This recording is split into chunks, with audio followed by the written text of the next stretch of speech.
Welcome to 2025, where pastors live stream their lives, church scandals trend on Twitter within minutes, and religious leaders build empires that would make tech CEOs jealous. We're living in the age of the celebrity pastor, where Sunday sermons compete with Netflix for viewers and church donations can buy private jets.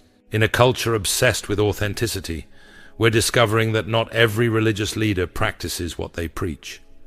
Behind some of the most polished social media presences and inspiring YouTube sermons, darkness has been hiding in plain sight. From financial fraud that would make crypto scammers blush to personal betrayals that rival any reality TV drama, these are the stories of religious leaders whose actions didn't just shock their congregations, they broke the internet.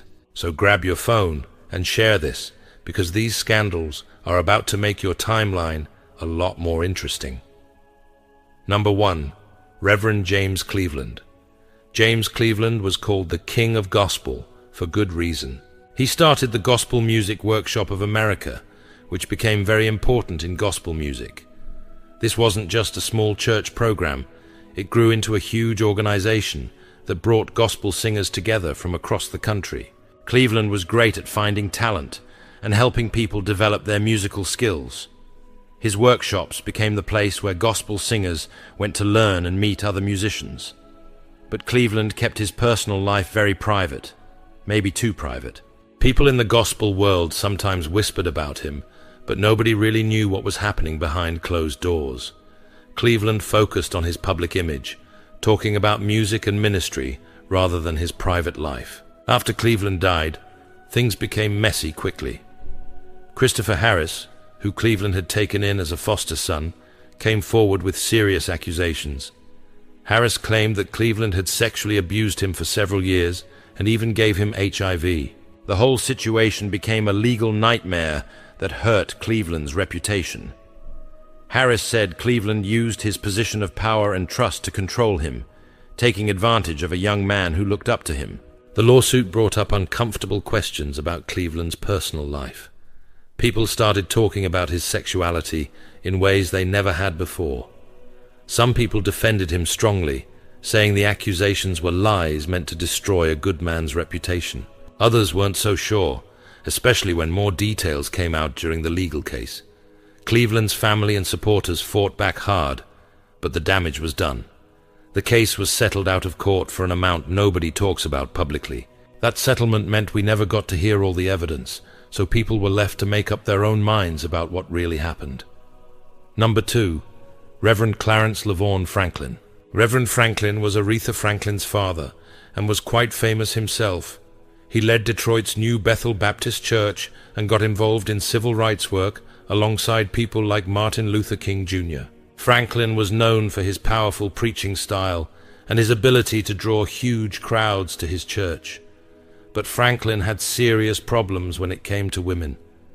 People talked about his affairs all the time, and not quietly either. Franklin seemed to think his position as a pastor gave him special privileges when it came to relationships. The worst rumor involved a 12-year-old girl from his church. Supposedly, he got her pregnant, and she had his baby. That's the kind of story that makes your stomach turn, whether it's true or not. The girl in question never came forward publicly, but the rumors continued for years. Later on, people started saying Franklin threw wild parties at his Detroit mansion. These weren't church social events. People described them as inappropriate affairs with drinking, drugs, and all sorts of wrong behavior. Franklin also had problems with the government about not paying his taxes. The IRS came after him for owing thousands of dollars. He got arrested on drug charges too, though the charges were dropped later. Franklin's story ended badly. In June 1979, someone shot him twice at his Detroit home during what looked like a robbery attempt. The attackers were never caught. Franklin spent the next 5 years in a coma before dying on July 27, 1984. He was 69 years old. Number 3. Bishop Eddie Long. Eddie Long knew how to grow a church, and he proved it with New Birth Missionary Baptist Church in Georgia. When he took over, the place had maybe 300 members on a good Sunday. Under his leadership, that number exploded to over 25,000 people. Long preached what's called the prosperity gospel, telling people that God wanted them to be wealthy and successful. He dressed the part too, always wearing expensive suits and driving luxury cars. His personal mansion was worth millions, and he lived like a celebrity rather than a traditional pastor. But in 2010, Long's world came crashing down when 4 young men came forward with similar stories. They claimed Long used his position to pressure them into sexual relationships over several years. According to their lawsuits, Long would pick out young men in his congregation, shower them with attention and gifts, and then gradually manipulate them into inappropriate relationships. The accusers said Long gave them expensive jewelry, cars, and cash. He took them on fancy trips to other cities and countries, always making sure they stayed in nice hotels and ate at expensive restaurants. Long's congregation was not happy when these stories came out. Thousands of members left the church within months, and they weren't quiet about why they were leaving. People who had donated money and time to build up New Birth felt betrayed and angry. Despite all his public denials, Long settled those lawsuits in 2011. Nobody knows exactly how much money changed hands, but it was reportedly several $1 million divided among the 4 accusers. Number 4. Pastor Keon Henderson. Sometimes it's the little things that cause big problems in the social media age. In 2023, a video of Pastor Keon Henderson went viral, and not in a good way. During a church service at the Lighthouse Church, Henderson was preaching when a woman in the congregation started crying loudly. Instead of showing compassion, Henderson snapped his fingers at her and told her to hush in front of everyone. The whole thing was caught on camera and posted online within hours. The video spread quickly across social media platforms, with people sharing it and adding their own comments. Some folks were absolutely outraged by Henderson's behavior, saying it was incredibly insensitive to treat a distressed church member that way. Henderson leads the Lighthouse Church in Houston, which has grown into a successful ministry. He's married to reality TV star Shawnee O'Neal, which gives him additional visibility beyond just church circles. Henderson realized quickly that he had messed up. The negative attention was growing by the day. He made a public apology to the woman during a later service, saying he had no idea his actions would hurt her so much. The woman accepted his apology publicly, which helped calm things down somewhat. But the damage was done in terms of Henderson's broader reputation. The video became a perfect example of how modern technology can turn a small moment of poor judgment into a major scandal. Number 5. Pastor David E. Wilson. Pastor David Wilson's scandal was the kind that makes you want to hide. In October 2019, a sexually explicit video started making rounds on the internet that allegedly showed Wilson engaged in intimate acts. People said the man in the video looked exactly like Wilson, who led Bible Way Ministries World Outreach in Texas. Wilson had built a solid reputation in his community over many years of ministry. His church wasn't huge, but it was respected, and Wilson was known as a family man who preached traditional values. The video spread rapidly through social media and text messages, especially in the Houston area where Wilson's church was located. Church members were getting sent the video by friends and family members, creating an incredibly awkward situation for everyone involved. Wilson chose to stay completely silent about the whole situation. He didn't confirm it was him in the video, but he didn't deny it either. His church issued no statements, and Wilson himself avoided all media contact. The internet had a field day with Wilson's silence. Memes started popping up, making jokes about the situation, and people began creating their own theories about what really happened. Number 6. Pastor Jamal Bryant. Jamal Bryant has managed to stay relevant in the church world for years, even landing the prestigious position of taking over Eddie Long's role at New Birth Missionary Baptist Church after Long died. Bryant is young, charismatic, and knows how to work a crowd. Bryant's first marriage to Giselle Bryant fell apart in a very public way, and he didn't try to hide why. Bryant admitted he had been unfaithful multiple times during their marriage, and that's ultimately what killed their relationship. Giselle didn't stay quiet about their problems either. She talked openly about Bryant's infidelity on her reality show Real Housewives of Potomac, and in interviews, giving details about how his cheating affected their family. After the divorce, more drama followed Bryant. A woman named LaToya Shanti Odom filed a paternity suit against Bryant, claiming he was the father of her young son. Eventually, DNA tests confirmed that Bryant was indeed the father of Odom's son. Despite all the personal scandals, Bryant has kept his career going strong. He's still preaching to packed churches, writing books, and appearing on television shows. Number 7. Pastor Creflo Dollar. Creflo Dollar made his name in the prosperity gospel movement, building a ministry that tells people God wants them to be wealthy and successful. Dollar practices what he preaches when it comes to living large. But Dollar really stepped in it in 2015 when he launched a campaign to raise $65 million for a new private jet. Not just any jet either. He wanted a Gulfstream G650, which is basically the Rolls-Royce of private aircraft. Dollar told his followers that he needed this specific plane to spread the gospel around the world more efficiently. He said commercial flights were too restrictive, and that having his own jet would allow him to reach more people with God's message. The backlash was swift and brutal. People couldn't believe a pastor was asking for that kind of money for a private jet, while many of his followers struggled financially. Critics pointed out that $65 million could feed a lot of hungry people, or provide housing for the homeless. Dollar quickly shut down the public campaign, probably realizing how bad it looked. He issued a statement saying the campaign had been misunderstood and that he wasn't personally asking anyone for money. But here's the kicker that really made people angry. Even after canceling the public campaign, Dollar's property holding company reportedly bought not one but 2 used jets anyway, a Gulfstream G550 and a Learjet 36A. Number 8. Bishop T.D. Jakes. T.D. Jakes is probably one of the most famous pastors in America, and certainly one of the most successful. His Potter's House Church in Dallas draws thousands of people every Sunday, and his sermons are broadcast around the world. But some people have serious questions about how Jakes lives compared to how he preaches. Critics point to his expensive lifestyle and wonder if it matches up with traditional Christian values about humility and helping the poor. Jakes owns multiple large homes, drives luxury cars, and clearly enjoys the finer things in life. His mansion in Dallas is reportedly worth several $1 million and includes all sorts of luxury amenities. The criticism gets stronger when people look at Jakes' congregation, which includes many working-class families who struggle financially. These are people who donate money to support the ministry while living paycheck to paycheck themselves. Number 9. Dietrich Haddon.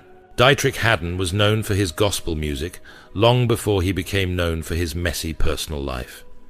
He had a successful recording career and pastored a church, even though things were falling apart behind the scenes. Haddon accused his wife Demeter of cheating on him with Isaac Carey, another well-known gospel singer. He didn't keep this private either. He aired all their dirty laundry in public through interviews, social media posts, and even during church services. But here's where Haddon's story gets really messy and hypocritical. While he was running around accusing his wife of cheating, he was doing exactly the same thing himself. Haddon had been having an affair with a woman named Dominique, and she got pregnant with his child while he was still married to Demeter. When the truth about Haddon's own affair came out, it completely changed how people saw the situation. Suddenly, he wasn't the innocent victim anymore. He was just another cheating husband trying to make his wife look bad while hiding his own guilt. Number 10. Henry Lyons. Henry Lyons had the nickname Deacon because he seemed so devoted to church life and Christian values. When Lyons became president of the National Baptist Convention USA in 1994, nobody was surprised. The NBC is huge. We're talking about 8.2 million members and the largest black Christian denomination in America. But in 1998, just 4 years after taking over the NBC, federal prosecutors dropped a bombshell. They indicted Lyons on multiple serious charges, including fraud, extortion, money laundering, conspiracy, and tax evasion. The indictment revealed an elaborate scheme where Lyons allegedly used his position to steal NBC funds. Prosecutors claimed he had stolen more than $4 million over several years, using the money to buy luxury items, take expensive vacations, and maintain a lifestyle far beyond what his legitimate salary could support. Even more shocking were allegations that Lyons had been involved with multiple women despite being married, and that he had used NBC money to support these relationships. In 1999, a federal court sentenced Lyons to 5.5 years in prison for his crimes.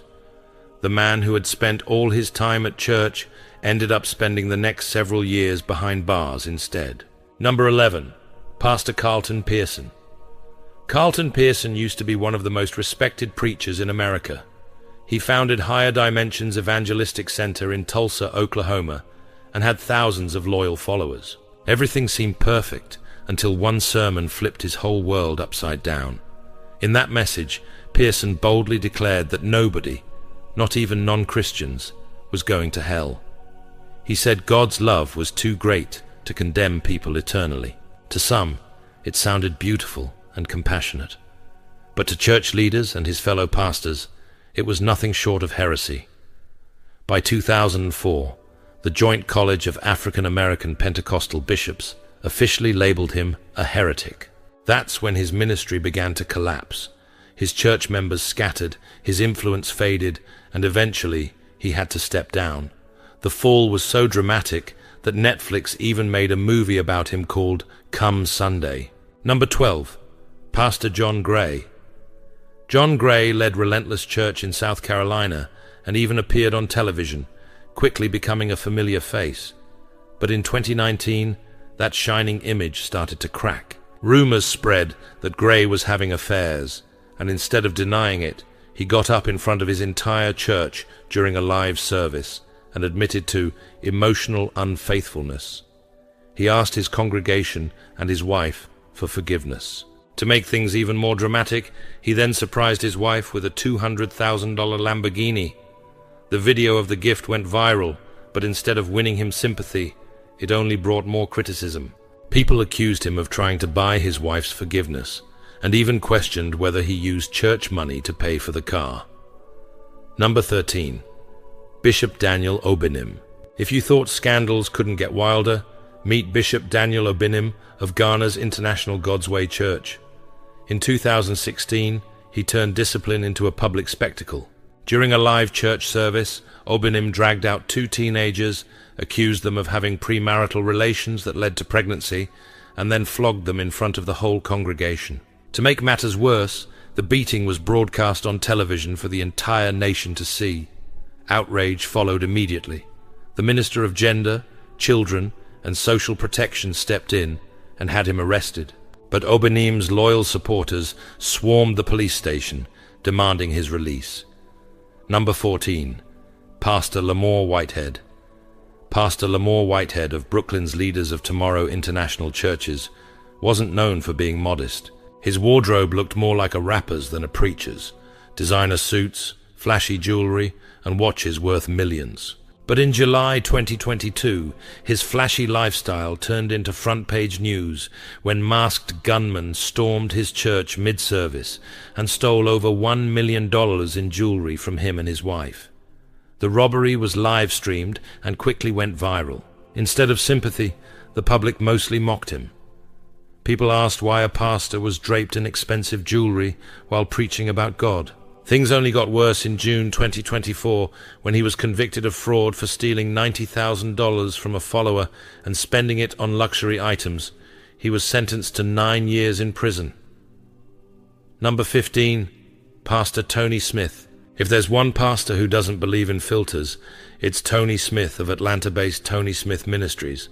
His sermons are blunt, raw, and often offensive. He has openly criticized the LGBTQ+ community, mocked other denominations, and even referred to women as Jezebels during one infamous sermon that went viral on YouTube.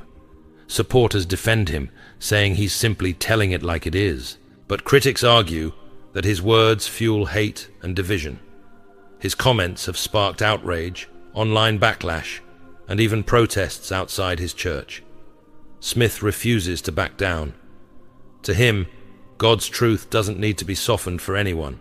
Whether people see him as bold or just plain offensive, one thing is clear. He thrives on controversy and shows no signs of slowing down. These stories remind us that power and influence can corrupt even those who claim to serve God. When religious leaders abuse their positions, they don't just hurt individuals, they damage the faith of entire communities. The common threads in these stories are clear: the abuse of power, the love of money, and the failure to practice what they preach. While some of these leaders have faced legal consequences, others continue to lead despite their scandals.